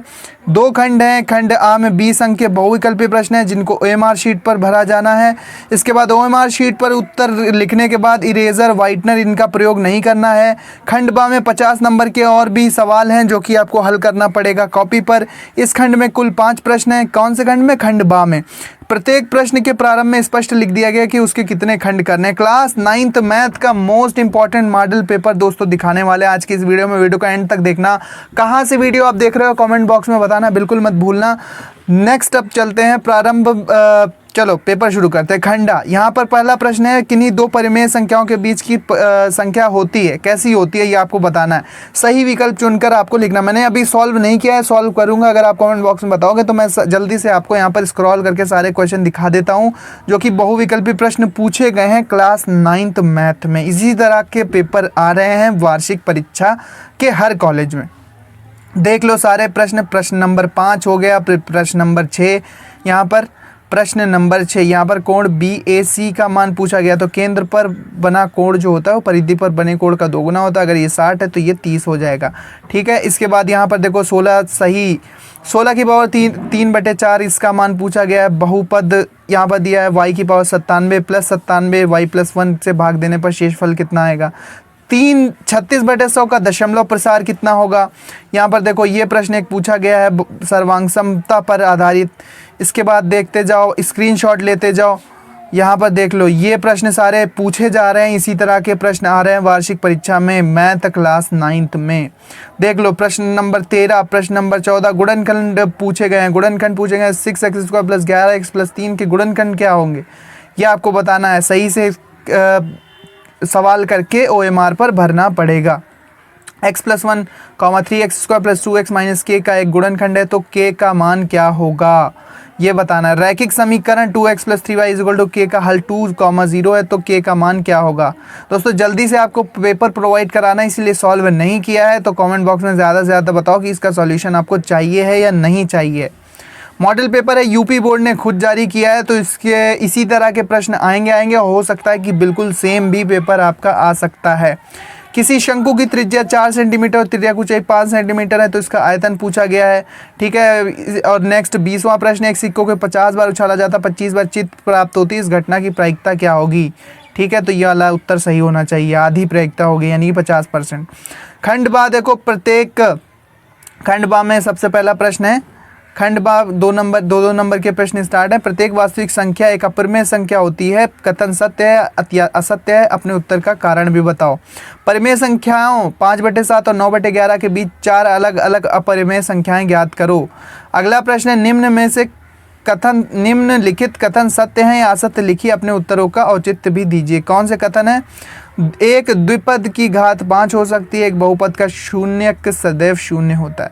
इसके बाद ये देखो घ वाला प्रश्न है, ज्यामिति पर आधारित है। इसके बाद एक धातु की चादर से 1 मीटर ऊंची और 140 सेंटीमीटर व्यास के आधार वाली एक बंद बेलनाकार टंकी बनाई जानी है। इस कार्य में कितने वर्ग मीटर चादर की आवश्यकता होगी। आयतन वगैरह निकाल के आप पता कर सकते हो। एक क्रिकेट मैच में एक महिला बल्लेबाज द्वारा खेली गई 30 गेंदों में 6 बार चौका मारती है। चौका ना मारे जाने की प्रायिकता निकालो, प्रोबेबिलिटी निकालना है। फिर इसके बाद अगला प्रश्न है दूसरा, जिसमें 5 खंडों को हल करना है।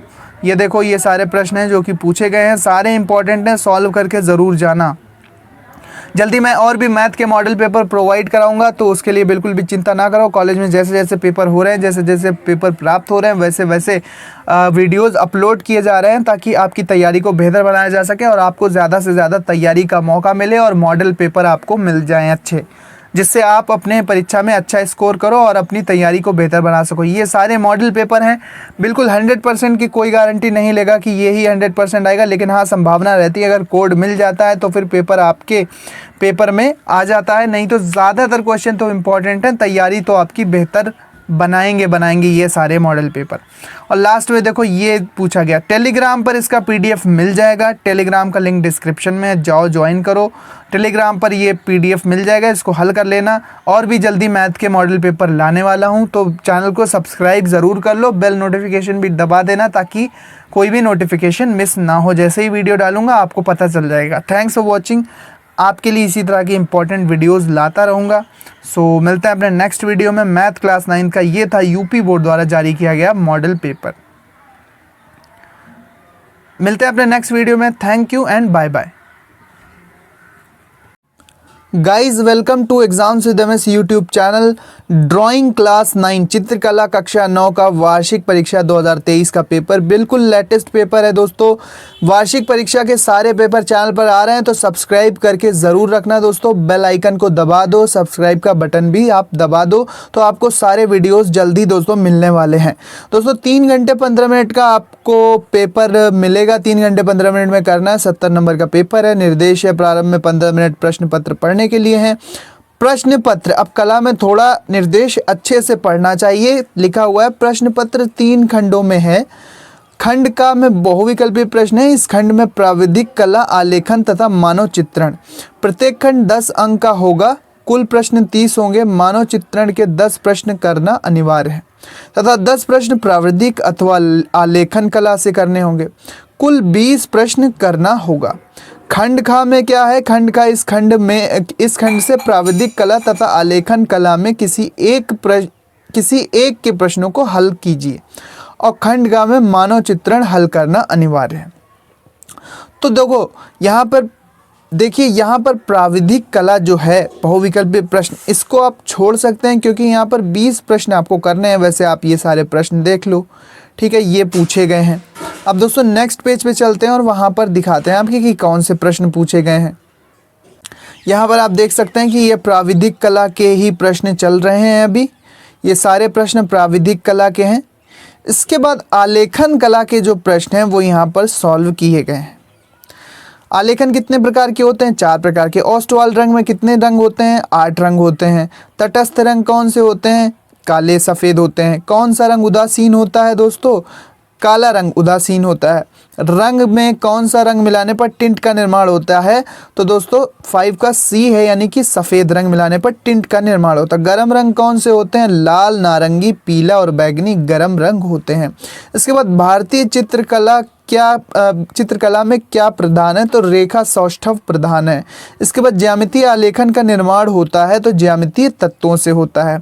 आलेखन के लिए कौन आकार उपयुक्त नहीं है? तो घनाकार आलेखन के लिए उपयुक्त नहीं है। आलेखन वर्गाकार में भी बनते हैं, त्रिभुजाकार में भी और आयताकार में भी।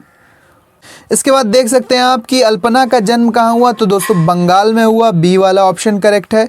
इसके बाद मानव चित्रण जो कि अनिवार्य है। अब इसमें आपको देखना है कि मानव सिर की ऊंचाई कितनी होती है? तो ये होती है 9 इंच। इसके बाद मानव के पैर की लंबाई कितनी होती है? औसतन पूछा गया, तो ये होती है 10 इंच। अब देखते हैं दोस्तों, अगला प्रश्न है कि चित्र में रेखा आकृति को क्या देती है? उभार देती है। दोस्तों सब्सक्राइब कर लीजिए तुरंत ताकि आपसे कोई भी वीडियो मिस ना हो। वार्षिक परीक्षा 2023 का चित्रकला में कौन सा तत्व संबंधित नहीं है?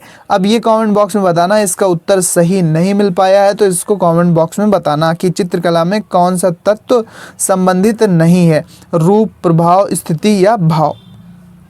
तो सही ऑप्शन सी होना चाहिए, ठीक है, लेकिन फिर भी आप बताना। मानव चित्र में रंगों का क्या महत्व है? मानव चित्र में रंगों का क्या महत्व है? तो छाया प्रकाश का महत्व होता है। ए वाला सही है। इसके बाद है पुरुष की तुलना में महिला की आकृति लंबाई होती है। पुरुष की तुलना में महिला आकृति की लंबाई होती है। महिला आकृति की लंबाई होती है, ये पूछा गया है। तो दोस्तों क्या होती है? छोटी होती है। महिला आकृति की लंबाई छोटी होती है। इसके बाद है मानव चेहरे की लंबाई उसके चेहरे की लंबाई की मानव चेहरे की लंबाई उसकी चेहरे की लंबाई की, यहाँ पर दोस्तों क्वेश्चन थोड़ा गड़बड़ है। मानव चेहरे की लंबाई उसकी चेहरे की लंबाई उसके शरीर की लंबाई से होना चाहिए, ठीक है। तो यहाँ पर ये क्वेश्चन थोड़ा सा गड़बड़ है। अगला है मानव चेहरे में दोनों आँखों के बीच अंतर कितना होता है। मानव चेहरे में दोनों आँखों के बीच अंतर कितना होता है। तो दोस्तों एक आँख के बराबर होता है, या आधी आँख के बराबर होता है, या फिर एक आँख के बराबर होता है। तो दो आँखों के बीच आई थिंक कि आधी आँख का अंतर होना चाहिए, लेकिन मैं श्योर नहीं हूँ, इसको देख लेना। मुख आकृति कितने प्रकार की होती है।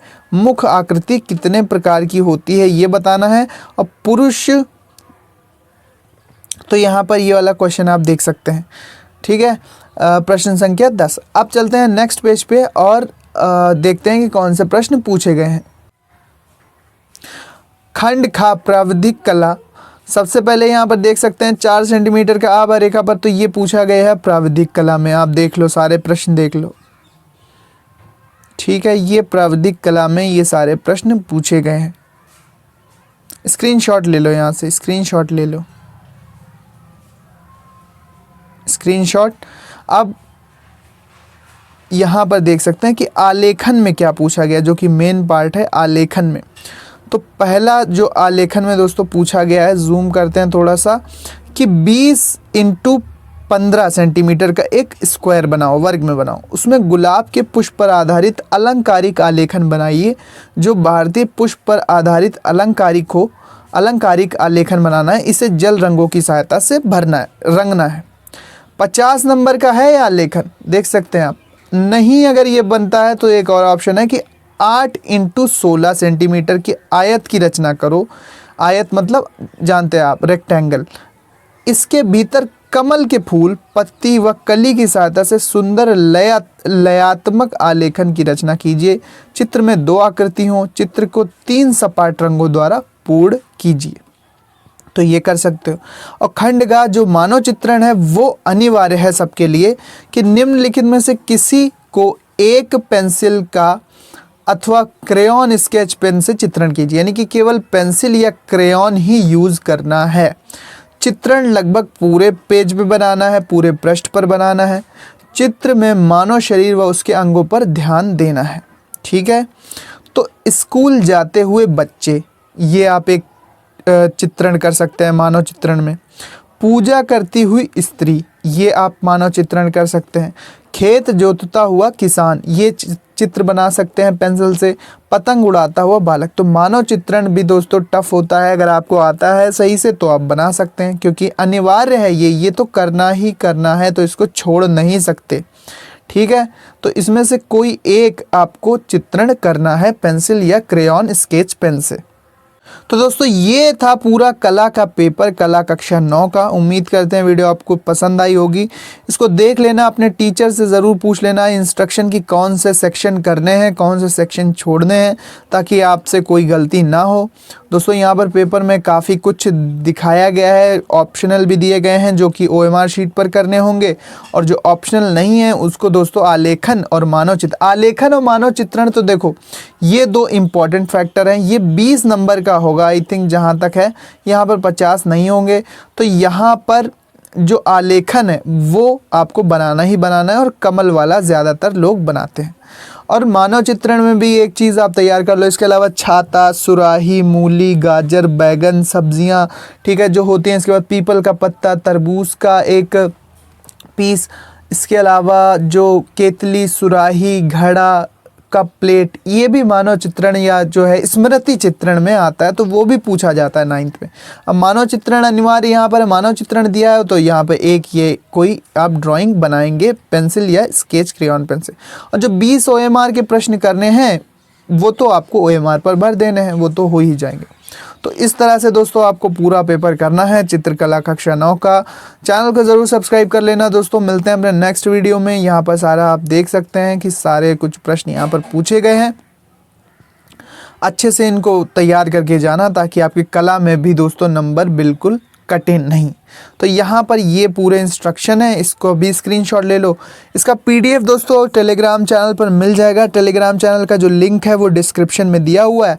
जैसे ही आप लिंक पर क्लिक करोगे आप टेलीग्राम चैनल पर पहुँच जाओगे। वहाँ पर आपको हिंदी, इंग्लिश, मैथ सारे क्वेश्चन पेपर, क्लास 11th के भी क्वेश्चन पेपर, मॉडल पेपर सभी कुछ वहाँ पर प्रोवाइड कराए जा रहे हैं।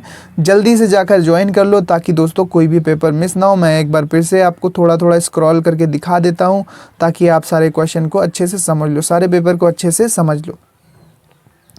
तो ये दोस्तों प्राविधिक कला के हैं बहुविकल्पीय प्रश्न, और फिर ये आलेखन कला के बहुविकल्पीय प्रश्न आएंगे। आलेखन कला के बहुविकल्पीय प्रश्न आप देख सकते हैं यहाँ पर। और फिर लास्ट में आप यहाँ पर देखेंगे कि लास्ट में यहाँ पर मानव चित्रण के भी दोस्तों अनिवार्य प्रश्न हैं। जो अनिवार्य हैं वो तो करना ही करना है, और बाकी जो ऑप्शन हो उसके हिसाब से करना।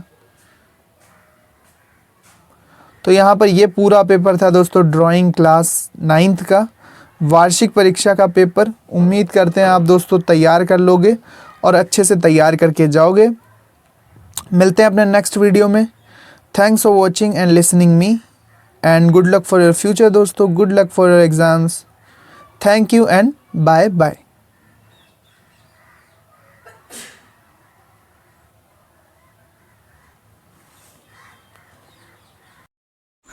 दोस्तों स्वागत है सभी का exams with MS YouTube channel पर। वार्षिक परीक्षा 2023 के पेपर आ रहे हैं लगातार। चैनल को सब्सक्राइब कर लो, बेल आइकन को भी प्रेस कर लेना। आने वाले वीडियोस में भी दोस्तों जल्दी से सारे वार्षिक पेपर अपलोड किए जाएंगे, तो चैनल को सब्सक्राइब करना बिल्कुल मत भूलना। आज देखने वाले हैं नैतिक खेल एवं शारीरिक शिक्षा कक्षा 9 का पेपर। 50 नंबर का ये पेपर होगा। यहाँ पर देख सकते हैं 3 घंटे 15 मिनट में करना होगा। क्लास 9th फिजिकल एजुकेशन का जो पेपर होता है वो ये पेपर है दोस्तों। वार्षिक परीक्षा में आपके इसी तरह के क्वेश्चन आएंगे। हो सकता है यही पूरा पेपर आ जाए आपके एनुअल एग्जाम में। चलो शुरू करते हैं। सबसे पहले यहाँ पर इंस्ट्रक्शन पढ़ लेते हैं। प्रारंभ में 15 मिनट प्रश्न पत्र पढ़ने के लिए हैं। सभी प्रश्न अनिवार्य हैं। सभी प्रश्नों के अंक उनके सामने लिखे हुए हैं। पहला प्रश्न है बहुविकल्पीय प्रश्न पहले पूछे गए हैं। स्वामी दयानंद के बचपन का क्या नाम था? तो स्वामी दयानंद के बचपन का नाम मूलशंकर था। ए वाला ऑप्शन सही है। मांसपेशियां कितने प्रकार की होती हैं? तो मांसपेशियां 3 प्रकार की होती हैं, ऐच्छिक पेशियां, अनैच्छिक पेशियां और हृदय पेशियां। तो बी वाला ऑप्शन सही है, 3। ठीक है। असम का लोक नृत्य कौन सा है? तो असम का लोक नृत्य है बिहू। ठीक है, बिहू असम का लोक नृत्य है। रऊफ जम्मू कश्मीर का है। गरबा गुजरात और घूमर राजस्थान। तो यहाँ पर सही ऑप्शन है सी वाला बिहू। रविंद्रनाथ टैगोर को किस क्षेत्र में नोबेल पुरस्कार मिला? तो इनको मिला था साहित्य के क्षेत्र में। ठीक है, डी वाला ऑप्शन सही है। क्रिकेट टीम में कितने खिलाड़ी होते हैं? तो ये तो बच्चों वाला क्वेश्चन पूछ दिया है। इसको कमेंट बॉक्स में जरूर बताना कि क्रिकेट की एक टीम में कितने खिलाड़ी होते हैं। देखते हैं कितने लोगों को पता है कि क्रिकेट की एक टीम में कितने खिलाड़ी होते हैं। 11 होते हैं या 13 होते हैं, 10 होते हैं या फिर 9 होते हैं। अब अति लघु उत्तरीय प्रश्न पूछे जाएंगे जो कि 1-1 नंबर के हो गए। स्वामी विवेकानंद शिकागो अमेरिका कब गए थे? अमेरिका के शिकागो में कब गए थे? नेक्स्ट है सुभाष चंद्र बोस का जन्म कहाँ हुआ था? सुभाष चंद्र बोस का जन्म कहाँ हुआ था? नेक्स्ट क्वेश्चन आपको देखने को मिलेगा यहाँ पर। नेक्स्ट क्वेश्चन है 4 मानव मूल्यों को लिखिए। 4 मानव मूल्यों को लिखिए। वृद्धि किसे कहते हैं? समय के साथ हम ग्रोथ करते हैं, पेड़ पौधे भी बढ़ते हैं और मनुष्य भी समय के साथ भार, अनुभव और सारी चीज़ों में उनके वृद्धि होती है, तो उसी को वृद्धि कहते हैं। रतौंधी किसे कहते हैं? रतौंधी विटामिन ए की कमी से होने वाला एक रोग होता है जिसको रतौंधी कहते हैं। अगले पेज पे चलते हैं और देखते हैं कि वहाँ पर कौन कौन से अच्छे प्रश्न पूछे गए हैं जो कि आपके एनुअल एग्जाम में आएंगे। तो नेक्स्ट प्रश्न है हमारे पास, योग से क्या तात्पर्य है? योग क्या होता है? योगा जो होता है या योग कह लें या योगा कह लें, इससे क्या तात्पर्य है? ये भी 1 मार्कर है। 1 मार्क्स में पूछा गया, 1 मार्क में पूछा गया है। व्यायाम के लाभ बताइए। एक्सरसाइज के एडवांटेजेस क्या हैं? एक्सरसाइज के क्या लाभ हैं? इसके बाद सुनील गावस्कर किस खेल से संबंधित है? तो सुनील गावस्कर हम जानते हैं कि क्रिकेट के खिलाड़ी थे जो कि रिटायर हो चुके हैं, अभी नहीं एक्टिव हैं, लेकिन पहले ये क्रिकेट के खिलाड़ी हुआ करते थे। भारत का राष्ट्रीय पशु कौन सा है? देखें कितने लोगों को पता है, कमेंट बॉक्स में बताओ कि भारत का राष्ट्रीय पशु कौन सा है। 2 बार यहाँ पर पूछ दिया गया, यहाँ पर राष्ट्रीय पक्षी है, तो भारत का राष्ट्रीय पक्षी कौन सा है, पक्षी कौन सा है, राष्ट्रीय नेशनल बर्ड कौन सा है और नेशनल एनिमल कौन सा है। ये सिंपल से क्वेश्चन आपके फिजिकल एजुकेशन के पेपर में आते हैं। इसके बाद राष्ट्रगीत के रचयिता कौन है, तो राष्ट्रगान के रचयिता है रविंद्रनाथ टैगोर, लेकिन राष्ट्रगीत के रचयिता है बंकिम चंद्र चटर्जी। तो यहाँ पर लिखेंगे आप बंकिम चंद्र चटर्जी इसके आंसर में। सर्वाधिक ऑक्सीजन देने वाला वृक्ष कौन सा, तो पीपल जो होता है वो सबसे ज्यादा ऑक्सीजन देता है, इसका ये आंसर हो जाएगा। इसके बाद नेक्स्ट क्वेश्चन पे चलते हैं। बौद्ध धर्म के संस्थापक कौन थे, तो बौद्ध धर्म के संस्थापक गौतम बुद्ध थे। बौद्ध धर्म के संस्थापक गौतम बुद्ध थे। थकान क्या होती है दोस्तों, जब हम कोई काम करते हैं तो समय के साथ, हमारी मेहनत के साथ हमारा शरीर थक जाता है, उसमें ऑक्सीजन की मात्रा कम हो जाती है, कार्बन डाइऑक्साइड की मात्रा बढ़ जाती है, जिससे हमें लो फील होता है या थका थका महसूस होता है, जिसको थकान कहते हैं। एक इसकी थकान की अच्छी सी परिभाषा आप याद कर लेना, बहुत पूछा जाता है ये। नेक्स्ट है राजीव गांधी पुरस्कार किस खेल में दिए जाते हैं। राजीव गांधी पुरस्कार किस क्षेत्र में दिए जाते हैं, यहाँ पर क्षेत्र होना चाहिए, किस क्षेत्र में दिए जाते हैं। राजीव गांधी खेल पुरस्कार होते हैं जो कि खेलों के क्षेत्र में दिए जाते हैं। सब्सक्राइब कर लो अगर अभी तक सब्सक्राइब नहीं किया है। आने वाले वीडियोस में इंपॉर्टेंट मॉडल पेपर, वार्षिक परीक्षा के पेपर, 2023 के पेपर, बिल्कुल लेटेस्ट और नए पेपर आने वाले हैं। तो stay tune with exams with MS. Bell icon को भी प्रेस कर देना, ऑल सेलेक्ट कर देना ताकि नोटिफिकेशन मिस ना हो। लघु उत्तरीय प्रश्नों पर चलो। सामूहिक वार्ता के लाभ लिखिए। सामूहिक वार्ता के लाभ लिखिए। सामूहिक वार्ता के लाभ 2 नंबर का प्रश्न है। पृथक्करण के नियम लिखिए। पृथक्करण के नियम लिखो, ठीक है। सर्वांगसम या सर्वांगसन से क्या लाभ है, सर्वांगसन से क्या लाभ है, ये आपको लिखना है। खेलों के महत्व पर शॉर्ट नोट लिखना है। खेलों के महत्व पर शॉर्ट नोट लिखिए। खेलों के महत्व पर संक्षिप्त टिप्पणी लिखिए। इसके बाद है पर्यावरण को प्रदूषण मुक्त करने के लिए 5 उपाय लिखो। पर्यावरण को प्रदूषण मुक्त करने के लिए 5 उपाय लिखो। पर्यावरण को प्रदूषण मुक्त करने के लिए आपको 5 कोई तरीके लिखने हैं।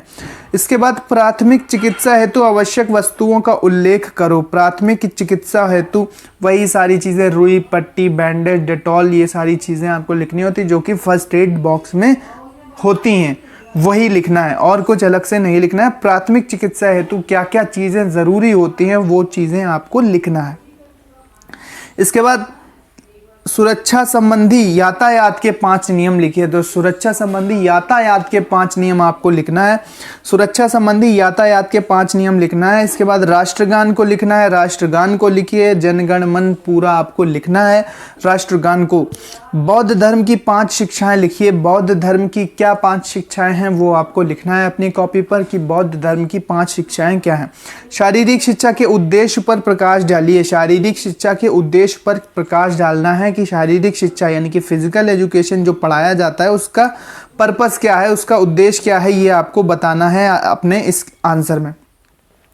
तो यहाँ पर आप देख लो कि ये सारे जो प्रश्न है लघु उत्तरीय प्रश्न है 2-2 नंबर के हैं और सारे सिंपल से क्वेश्चन है, कोई कठिन नहीं है, सिंपल से क्वेश्चन है जो कि जनरल अवेयरनेस से भी इनका आंसर कर सकते हो। कोई भी इनका आंसर लिख सकता है, बना के भी चलेगा, लेकिन कुछ जो है जैसे राष्ट्रगान में तो बना के नहीं लिख सकते ना, वहाँ पे तो राष्ट्रगान ही लिखना पड़ेगा। सुरक्षा के संबंधी 5 यातायात नियम, भाई लाइट का जो सिग्नल लाइट होती है उसको फॉलो करो, लेफ्ट साइड चलो, जो भी यातायात के नियम है उनको याद करके जाना। खेलों के महत्व को बता सकते हो कि शरीर फिट रहता है। इसके अलावा हमें टीम वर्क सीख पाते हैं हम लोग कि टीम वर्क कैसे किया जाता है, कि जीत से हमें मोटिवेशन मिलता है, हार से हमें सीखने को मिलता है। तो ये सारे खेल के महत्व आप बना के भी लिख देना तो भी नंबर मिल जाएंगे। फिजिकल एजुकेशन में कोई डरने घबराने की ज़रूरत नहीं है। प्राथमिक चिकित्सा हेतु आवश्यक वस्तुओं का उल्लेख कीजिए। तो वही सारी वस्तुएं, बैंडेज, कॉटन और जलने वाला जो ट्यूब है, एंटीसेप्टिक ट्यूब है, पैरासीटामोल है, ग्लूकोज है, ग्लूकॉन डी, यही सब फर्स्ट एड बॉक्स, पट्टी है, ठीक है, मरहम है, यही सारी चीज़ें होती हैं। आयोडेक्स है जो कि चोट मोच, जो प्राथमिक चिकित्सा का मतलब जब किसी को चोट लगे, जब किसी को कोई भी प्रॉब्लम आए तो सबसे पहले जो चिकित्सा की जाती है उसे प्राथमिक चिकित्सा कहते हैं। कि सबसे पहले आप क्या करोगे, मान लीजिए किसी को दौड़ते दौड़ते गिर गया और उसके पैर की उंगली में चोट लग गई, तो वहाँ पर क्या होगा कि सबसे पहले आप उसको पानी से धोगे, फिर उसको डेटॉल से धोगे, फिर उस पर डेटॉल लगाओगे या कोई ट्यूब लगाओगे एंटीसेप्टिक, फिर उस पर पट्टी या बैंडेज जो भी करना है वो करोगे। अगर ज़्यादा चोट है फिर उसको अस्पताल भेजोगे। तो प्राथमिक चिकित्सा यही होती है, उसके सारे सामान लिख देना। विस्तृत पर चलते हैं। 5 नंबर के प्रश्न है, हमारे जीवन में नदियों का क्या महत्व है? हमारे जीवन में नदियों का क्या महत्व है ये बताना है आपको। 5 नंबर का प्रश्न है। नहीं आता अगर आपको तो भारत में विभिन्न धर्म संप्रदायों का विस्तृत परिचय दीजिए। भारत में कौन से संप्रदाय होते हैं? देखो, हिंदू संप्रदाय है, मुस्लिम संप्रदाय है, ईसाई संप्रदाय है, इसके बाद बौद्ध संप्रदाय है, जैन संप्रदाय है, ये सारे संप्रदाय आपको मिल जाएंगे। पारसी संप्रदाय, इनके बारे में आपको लिखते चले जाना है तो विस्तृत परिचय हो जाएगा। इसके बाद समाज उपयोगी उत्पादक कार्य किसे कहते हैं? समाज के लिए उत्पादक कार्य जो कुछ किया जाता है उसको समाज के उपयोगी उत्पादक कार्य कहते हैं। इसके उद्देश्य एवं महत्व पर प्रकाश डालिए। इसके उद्देश्य और महत्व पर प्रकाश डालना नहीं आता तो मूर्छा के लक्षण और उपचार बताओ। यानी बेहोशी, मूर्छा का मतलब बेहोशी होती है। जब कोई बेहोश हो जाए तो उससे पहले उसको क्या क्या लक्षण आ सकते हैं? चक्कर आ सकते हैं, बीपी लो हो सकता है, या क्या हो सकता है। तो बेहोश होने से पहले के लक्षण, और अगर कोई बेहोश हो गया तो उसको उपचार कैसे करेंगे, प्राथमिक चिकित्सा कैसे करेंगे, और अगर केस सीरियस है तो उसको फिर कहाँ भेजेंगे, ये सारा आपको यहाँ पर लिखना है। या तो ये वाला प्रश्न करो या फिर मूर्छा के लक्षण और उपचार आप लिख सकते हैं। सो गाइज, मिलते हैं अपने नेक्स्ट वीडियो में। पीडीएफ इसका टेलीग्राम चैनल पर मिल जाएगा। टेलीग्राम का लिंक डिस्क्रिप्शन में है, नहीं टेलीग्राम है तो डाउनलोड कर लो। वहाँ पर जैसे ही आप डिस्क्रिप्शन में लिंक पर क्लिक करोगे आप टेलीग्राम चैनल पर पहुँच जाओगे। वहाँ पर आपको सारे पेपर्स के पीडीएफ मिल जाएंगे। सब्सक्राइब ज़रूर कर लो।